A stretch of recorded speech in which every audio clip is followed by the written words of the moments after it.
Mara vilayatynyň Bayramaly etrafynda 2 hafta ulogyň birek bilen çaknaşmagy netijesinde 4 adam helak boldy. Bu ýagdaýlara saýat bolanlaryň habarçymyza gurrun bermegine görä, täze ýol geňişliginiň golaýynda dören bu ýol helakçylygynyň tebitine halat edis, Sultanda ýangyn söndürüji gullukları hat giç gelipdirler. 25 oktýabrda 2 ulogyň çaknaşmagy netijesinde olaryň biriniň ýolawçylary ulogyň içinde gabaldylar. Ulog destine od alyp başlady. Ýangyn söndürjilere jaň etsek hem olar diňe etrap merkezlerinde ýerleşýän üçin bu çetki ýaşaýyş nokoduna wagtynda gelip ýetişmediler. Adamlar gum tepip öz güýçleri bilen odu söndürjek boldular.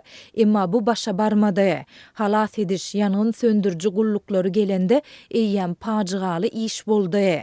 Diýip saýatlaryň biri 26 oktýabrda habarçymyza gurrun berdi. Şeýlede ulogyň içinde ýangynda helak bolanlaryň sesleriniň henüz hem gulagynda ýanglanyp durandygyny sözüne goşdy. Belläp geçdik Azatlyk Türkmenistanda ýanyň howpsuzlyk gullagynyň ulaglarynyň ýanganyň ýa-da helakçylygyň bolan ýerine has giç gelýändigi, kä halatlarda gelip ýetişse de olaryň suwsuz barýandygy barada habar beripdi. Mardaky habarçymyz ulagda helak bolanlaryň şahsiýetini hem anyklamagy başardy. Onuň sözlerine görä, ulag o dalanda sürüji bilen ýene-de Tebitin orta hünär mektebiniň taliplary hem helak bolupdyr.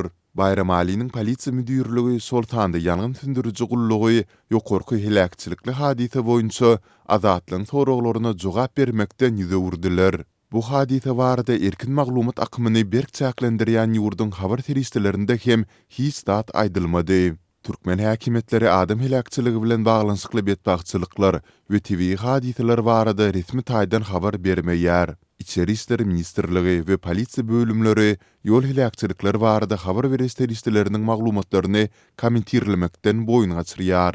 Bellesek Azatlyk bu helakçylykly hadisanyň öňýany Marynyň ýangyn howpsuzlygy bölüminiň işgärleriniň durmuş maksatly detalary, hojalyk jaýlaryna we hususy eýçilikdäki dukanlara aýlanyp ýangyn döredip biljek enzamlary barlaýandygy. Emma iş ýüzünde munyň ilatdan para almagyň ýene bir guralyny öwrülendigi barada maglumat beripdi.